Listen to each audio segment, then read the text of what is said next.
Guys, welcome back to our channel TechTube. Today in this video I'm going to show you guys how you can install Viber on your Android.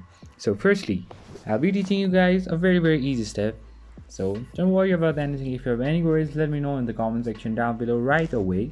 So firstly, what you need to do is just go to your Play Store, and then on the search bar just type Viber like this and then search it.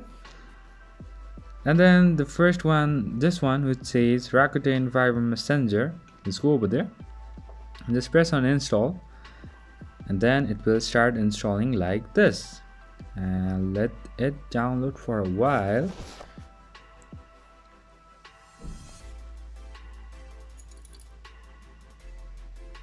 And it's gonna complete in a bit.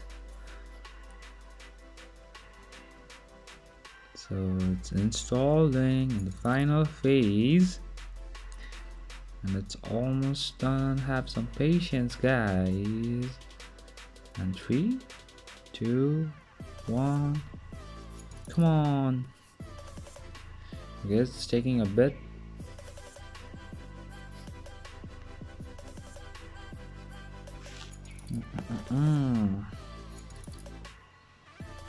So that's how you do it, guys. Actually it's taking some time, but after the installing is complete you can open it. So that's pretty much it. That's how you do it. I hope this video is helpful for you guys. So thank you for watching our video, guys. If you like our video, please leave a like and do not forget to subscribe our channel and also hit the bell icon so you never miss an update from us. If you have any queries, just comment down below, guys. I'll see you guys again in our next video. Till then, stay safe, guys. Thank you for watching.